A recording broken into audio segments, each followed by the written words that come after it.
Chapitre 1. Le vol de la mort. La directive est simple. Tu attends dans le hall d'arrivée. J'ai tout arrangé. Quelqu'un va venir te chercher pour t'envoyer à l'hôpital, m'avait dit mon parrain au téléphone avant que je décolle de Mumbai. M'envoyer à l'hôpital? En voiture ou en bus? Ce n'est pas très clair. Je viens d'atterrir et je suis bien arrivé dans le hall. Il n'est pas grand. Il est rempli de monde et tout le monde attend. Enfin, certains attendent avec des pancartes en carton avec des noms de famille griffonnés dessus au stylo bille. Et d'autres qui tournent sans cesse, au milieu pour essayer de proposer un service ou de vendre quelque chose. Comme toujours, la plupart d'entre eux offrent des cartes de téléphone ou une course préférentielle en taxi. Comme tous ceux qui attendent, je regarde ceux qui tournent en rond. C'est fatigant. D'abord il fait chaud et humide, et surtout l'ambiance est électrique. Je suis assis sur mes 2 grandes valises depuis 2 heures déjà. Elles sont faites d'un épais plastique robuste, un modèle bon marché comme me l'a suggéré mon parrain, pour ne pas attirer l'attention, mais assez résistantes et étanches pour être chargées sur le toit d'un véhicule ou pour traverser le désert. Elles sont vraiment lourdes à cet instant. Avec tout ce qu'on m'a demandé de ramener, elles pèsent 1 tonne. Elles sont remplies de fromage, de sénovis et de chocolat. La porte principale de la sortie ne fonctionne pas bien. La vitre coulissante gauche est complètement bloquée. Je regarde les gens qui avancent avec leurs chariots chargés d'immenses valises, percutant et repoussant ceux qui essayent d'entrer. La porte de sortie sert aussi de porte d'entrée. C'est le chaos. Les voyageurs parlent fort, ils sont stressés et la plupart sont énervés. Mais cela finit presque par animer ces minutes interminables. J'ai les yeux fixés sur ce spectacle. Au bout de quelques minutes, j'aperçois un grand métis en t-shirt qui se faufile entre la foule concentrée dans ce goulot d'étranglement. Il me regarde de loin. C'est bien la personne que j'attends. Je me lève en tirant mes 2 valises sur le sol en carrelage gris recouvert de crasse noire. Je me dirige vers le côté gauche, derrière la porte coincée pour échanger quelques mots. Il s'appelle Bibi. Il ne parle que le portugais et j'ai vraiment de la peine à le comprendre car il s'exprime vite et il ne finit pas ses phrases. Je saisis toutefois que nous devons sortir sur le parking extérieur. Une fois dehors, nous rejoignons son véhicule, un pick-up gris. Il est plus gros qu'une camionnette, avec des roues plus larges et plus épaisses que la normale. Tout semble trafiquer dessus, surtout la manière dont ces énormes jantes ont été adaptées. Bibi ne traîne pas. Il me prend mes 2 valises et il les lance sur le pont arrière, en travers, sur une roue de secours dégonflée, à côté d'une barre de fer qui ne ressemble à rien, des morceaux de choses inutiles et des chiffons. Il me fait signe de monter en gesticulant sans cesse avec les mains pour me faire comprendre quelque chose d'incompréhensible. En effet, je ne comprends rien. On sort de l'aéroport avec la voiture et on s'engage sur une route qui longe les grands murs de protection faits de grillages métalliques et de barbelés enroulés tout en haut à leur sommet. Les barrières sont hautes. Tous les 10 mètres, elles sont fixées sur un pilier en béton blanc-gris. Il a une forme austère. Il est composé d'un coude de 60 degrés, 1 mètre avant son extrémité. Les poteaux ont la même allure que ceux que l'on voit dans des casernes de films de guerre. Le passage est très serré entre ce mur de protection et les maisons en tôle du bidonville. Le bord de la route est aussi couvert de détritus. On roule depuis quelques minutes déjà. J'aperçois la fin du grillage, ou plutôt son angle droit, avec un immense lampadaire de 15 mètres de haut équipé de projecteurs. On le contourne et on continue jusqu'à l'extrémité arrière de l'aéroport, juste à côté des grands gardes mécaniques. On fait encore 200 mètres et on s'arrête derrière un conteneur oxydé sans porte. Il est si vieux que certaines des plaques latérales sont éventrées et sont tombées sur le sol, attaquées par une rouille sans pitié.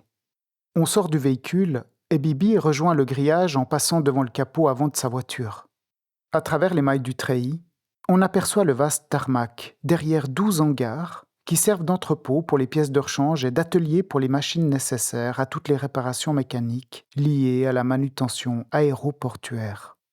Je ne l'avais pas vu, mais tout près de la barricade se tient un Africain en salopette. Il a ses 2 mains enfoncées dans de larges poches bordées de solides coutures en épais fil noir. En fait, quand on regarde, tout est noir sur lui.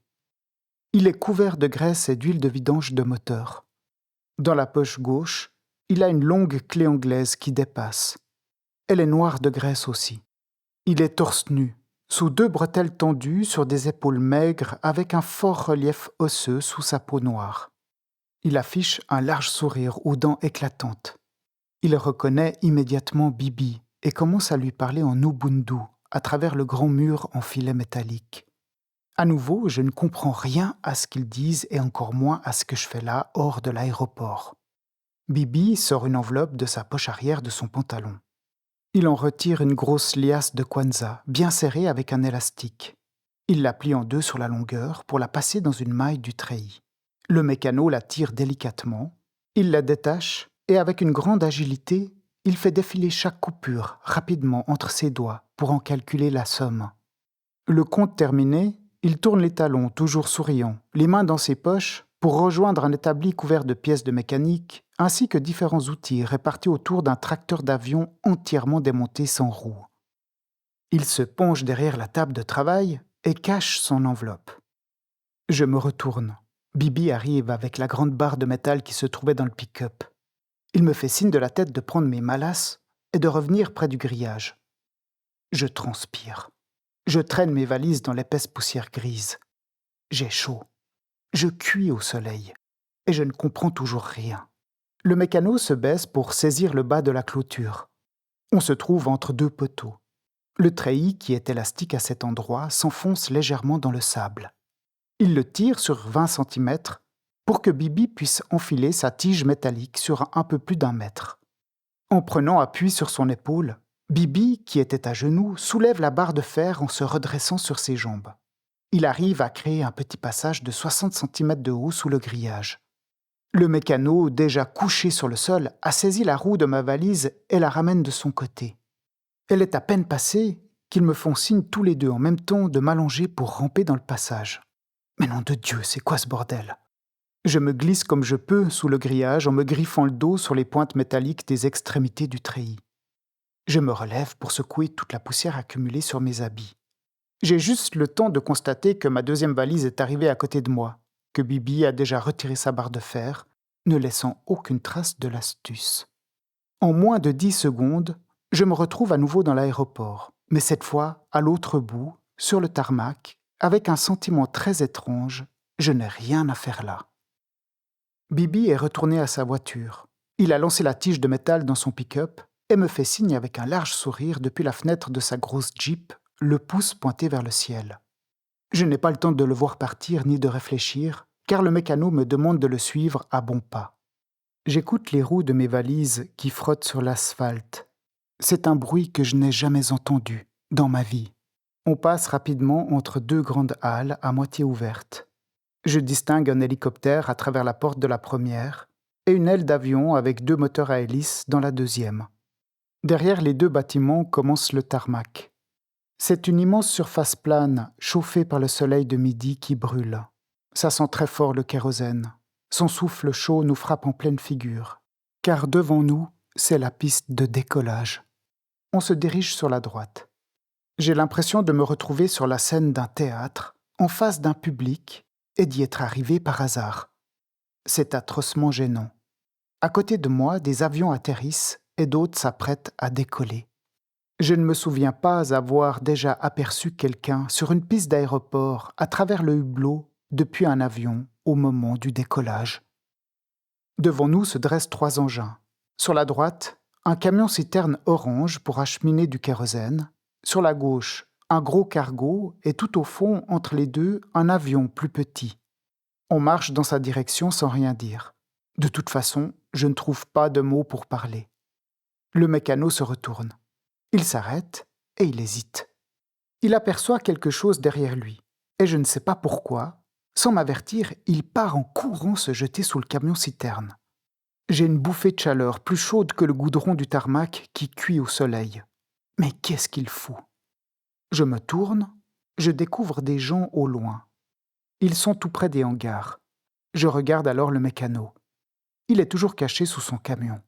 Il me fait signe avec un grand sourire. Il pointe le petit avion qui se trouve au bout de la piste. Si je comprends bien, Il se planque, lui, pour ne pas être vu par les autres, et il me dit à moi d'aller tout seul là-bas avec mes valises. Mais je fais quoi là? Je n'en sais rien. Alors je continue. Seul. Je ne peux que continuer. Je n'ai aucune autre solution. J'arrive sous le petit avion qui est tout de même assez gros. C'est un avion militaire soviétique, un Antonov AN-32. Je me mets à l'ombre juste en dessous. Il a des turbopropulseurs placés au-dessus de ses deux grandes ailes. En regardant de plus près, je constate que de l'huile a coulé sous le fuselage. Ce sont des traînées noires longues et fines, probablement soufflées par les hélices en plein vol. Je pose mes valises contre les pneus. Ceux-ci sont complètement lisses, et sur la deuxième roue, on voit la toile blanche du bandage. Sur d'autres parties, le pneumatique est gravement écorché. L'entaille est si profonde qu'on se demande comment ce vieux machin peut rester gonflé. Tout ça me donne l'impression que c'est moi qui vais éclater. Mais je ne sais pas de quoi. Probablement de trouille. J'ai beau chercher, je ne trouve pas.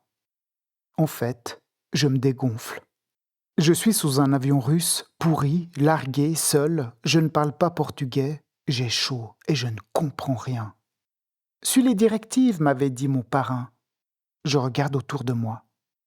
Les gens là-bas, près des hangars, se sont rassemblés. Ils chargent des boîtes dans un grand véhicule noir. Je me retourne. Une Jeep avec des militaires armés arrive. Ils approchent vite quand même. J'ai un peu la gorge sèche. Ils s'arrêtent à côté de l'avion. Les deux soldats qui sont sur le pont arrière sautent de la voiture en tenant leurs mitrailleuses. Ils viennent droit sur moi. Mais que faire? Je leur fais un grand sourire en levant la main comme si je les attendais. Je mets aussi toute l'amitié possible dans mon langage corporel non verbal, car là, c'est absurde, je n'ai absolument rien à dire. Le chef militaire qui est descendu du siège passager s'avance entre ces deux soldats qui se trouvent maintenant devant moi.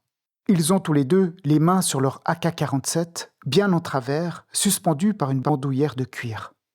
Le grand sergent m'adresse une phrase en portugais que je ne comprends absolument pas. La seule chose que j'arrive à faire spontanément, c'est de lui faire croire que je suis très content en plissant les yeux. Je lui lance un chaleureux « Muito obrigado » en lui montrant l'avion avec un pouce en l'air. En fait, je ne sais pas pourquoi. J'ai l'image de Bibi qui flash dans mon cerveau. Et toujours instinctivement, je l'imite. Il me regarde quelques secondes en silence. Et moi aussi, je le regarde. Et je continue à tenir mon pouce en l'air en essayant de garder mon sourire, avec une extrême concentration pour ne pas laisser apparaître la profonde pulsion d'un rictus révélateur. L'ambiance est si tendue que maintenant j'ai froid. Le capitaine jette un coup d'œil sur sa montre et donne des ordres à ses deux militaires, car le véhicule noir qui était près des deux hangars mécaniques arrive et commence à reculer derrière l'avion. Le soldat de gauche part le rejoindre et celui de droite me fait signe de venir vers l'avant. Il saisit au passage une échelle métallique qui était posée sur le sol entre deux caisses en bois remplies de filets de camouflage. On se dirige devant la porte de l'avion. Elle est ovale, à 1,50 m du sol et se rabat vers l'intérieur. Une bande de peinture jaune délimite le pourtour de l'ouverture. Deux anneaux en acier sont soudés dans la carlingue. Le soldat pousse l'échelle contre l'avion avec deux roulettes fixées à son extrémité inférieure. Il croche l'escabeau fonctionnel dans les deux bagues. Il me fait signe de monter dans l'appareil, dans un garde-à-vous solennel, une main bien tendue contre son béret bleu. Je me retourne, le chauffeur militaire a déjà saisi mes deux valises. Je comprends que je n'ai qu'à prendre l'échelle sans main courante pour grimper dans l'appareil. Dans l'avion, il ne reste rien, juste un tas de filets de camouflage contre la carlingue. Aucun siège. Enfin, des bancs sont fixés le long du fuselage sur des charnières pivotantes. Le sol est fait avec des planches en bois. On se croirait presque dans un aéroplane des frères Wright. Mais les hublots sont couverts de crasse, et le cinquième en partant de la droite est fendu. C'est en regardant à droite que j'ai remarqué qu'aucune porte ne donnait accès au cockpit. En fait, tout semble dater de la Deuxième Guerre mondiale. J'entends mes valises rebondir sur le sol rudimentaire de l'engin. Elles viennent d'être lancées dans l'avion. Je les reprends pour les placer comme je peux quelque part. Je finis par les caler entre le tas de filets de camouflage et la paroi d'angle qui délimite l'espace du poste de pilotage. Devant moi, un des bancs est déplié sous le hublot foutu. Cela me laisse 2 bons mètres pour m'asseoir sur une planche en bois de 30 cm de large. À peine assis sur ce siège inconfortable, j'ai déjà mal au cul. et j'entends crier à l'arrière de l'avion. L'appareil doit faire une vingtaine de mètres de long. Un bruit métallique annonce la lente ouverture du pont. Il s'ouvre doucement et descend pour se transformer en rampe de chargement. Il relie le tarmac au fuselage tubulaire, qui n'est qu'un assemblage riveté, complètement brut. Le grand véhicule noir, celui des hangars, recule pour se placer à l'extrémité du pont arrière. Les militaires se précipitent pour le décharger. Je reste figé, incapable de comprendre ce que je vois. Par groupe de 4, ils portent des cercueils. Ils les hissent dans l'avion. Puis les alignent devant moi, 3 par 3, en plusieurs rangées jusqu'au fond du fuselage. À la fin, ils reviennent pour déposer en vrac, entre toutes les boîtes mortuaires, des bouquets de fleurs flétris par la chaleur. Comme s'ils voulaient remplir l'espace vide et mieux caler leur chargement. Une odeur étrange, assez lourde et étouffante s'installe. Je ne fais aucun lien avec le parfum des gerbes de fleurs. J'ai une main sur ma joue gauche et l'autre sur mon genou. J'ai de la peine à respirer et dans mon cerveau, je me suis mise en mode stand-by. J'attends. Un peu comme quand on regarde une série de merde à la télévision et que cela devient insupportable car le temps est devenu vraiment trop long. La grande différence, c'est que je suis bien là, dans le monde réel. J'ai aussi une éprouvante citation d'Oscar Wilde qui me vient à l'esprit. Méfiez-vous toujours de votre premier mouvement, c'est le bon. 3 hommes arrivent au pied de l'échelle en rigolant. Ils montent à bord et se dirigent directement dans le cockpit. Ils ne m'ont pas vu et c'est certainement beaucoup mieux. Un autre gars, en salopette gris foncé, les a suivis. Il a refermé la porte de l'avion. Il enjambe maintenant les cercueils en me regardant, puis se dirige vers l'arrière près de la rampe qui est toujours posée sur le tarmac. Les moteurs du zinc se mettent alors en marche. Quel boucan ça fait! On dirait le démarrage d'une fusée. J'entrevois l'intérieur du cockpit depuis ma place. Le tableau de bord, de couleur bleu alu anodisé, est composé d'une 40aine de cadrans, avec des manettes métalliques un peu partout. Les 3 pilotes sont alignés, collés contre le pare-brise. Ils scrutent le sol. Pendant ce temps, le type à la salopette grise a actionné une commande du vérin hydraulique de fermeture du pont. Il remonte doucement avec un bruit infernal. On dirait un vibrateur à béton. La grosse porte est presque fermée. Il reste environ 80 cm d'ouverture. Mais elle s'arrête, bloquée dans une position intermédiaire. Dans une forte accélération des hélices, je sens la machine volante se mettre en mouvement. Tout tremble autour de moi. Le sol, les bancs, le fuselage, les cercueils aussi. Je ne vois rien, mais je ressens tout. L'avion roule maintenant sur la piste, bien que la porte arrière ne soit toujours pas entièrement rabattue. Le motoriste est debout, en équilibre. Il a saisi un gros marteau, on dirait presque une masse de chantier.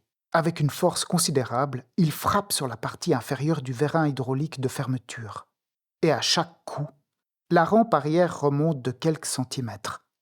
La porte se referme, mais enfin pas complètement, car un filet de lumière apparaît au fond du fuselage. Le motoriste se couche sur l'une des banquettes, la tête appuyée sur un tas de chiffons, et se met à dormir. On sent à nouveau l'appareil qui pivote.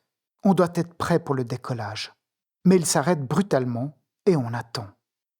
L'attente est longue. Je ne sais pas ce que font les pilotes. Ils ont tous les 3, sans bouger, le nez collé à un cadran. Au bout de quelques minutes, ils éclatent de rire et immédiatement on part à plein gaz. Les hélices hurlent, j'ai mal aux oreilles. Je n'ai jamais vécu ça et je sens du vent dans mes cheveux. J'ai l'impression d'être sur une vieille moto lancée sur l'autoroute. On sent toutes les imperfections du tarmac. L'avion décolle assez vite. Mais ce qui est vraiment désagréable, c'est l'angle d'attaque. Il est tellement prononcé que je glisse sur le banc latéral. Je dois m'agripper à une structure tubulaire, un pied contre une de mes valises pour qu'elle ne foute pas le camp. Après 15 minutes, l'appareil se redresse et on vole pendant 1h30 pour rejoindre l'hôpital. Je n'apprécie pas le voyage. C'est infernal. Les cercueils, les odeurs, un boucan du diable, pas possible, et toutes les vibrations sur ce banc inconfortable. Je commence à avoir mal partout. Je me dis que c'est peut-être psychologique, ou alors je suis trop suisse. Enfin, on cherche toujours une raison quand on est enfermé là-dedans. On amorce la descente sur l'hôpital. L'avion s'incline latéralement et je sens la force centrifuge s'installer dans mon corps. Le poids de mes bras a doublé, et je ressens mon estomac suivre avec un léger retard tous les mouvements circulaires d'une chute un peu trop rapide. Le zinc se redresse, pique légèrement du nez, et bam! On frappe le sol avec une telle violence que les cercueils partent en lévitation à 20 centimètres au-dessus du plancher. Et moi aussi, je retombe, fort, sur le banc de métal, à m'en casser le dos. L'avion frappe une deuxième fois, mais cette fois incliné sur le côté droit. Les cercueils sont déjà de travers, et l'avion freine de toutes ses forces. Je n'arrive pas à rester sur la banquette, et je m'écrase contre la paroi du cockpit, sur les filets de camouflage qui ont recouvert mes valises. Les cercueils se sont entassés vers l'avant en se coinçant les uns sur les autres. Cela n'a pas été très long. Je me retrouve dehors, rapidement, à nouveau en bout de piste. Mes jambes sont molles, mais quel bien ça fait d'être là, à l'extérieur de ce machin à l'air libre. Je ramasse mes valises et je jette un regard autour de moi. Je vois la voiture de mon parrain et lui devant, au bord de la piste. C'est une piste, ça ne ressemble pas vraiment à un aéroport ici. Je me dirige vers lui. Il est debout avec son éternel chapeau, tirant sur sa cigarette. Il ne dit rien. Il observe le déchargement qui a repris à côté de l'avion à hélice. La première chose qui me vient spontanément, c'est « T'es un salaud !» Mon parrain tire un coup sur sa clope et me répond « Tu sais, ici, ces vieux coucous se crachent bien moins souvent que les nouveaux. Welcome to Angola. »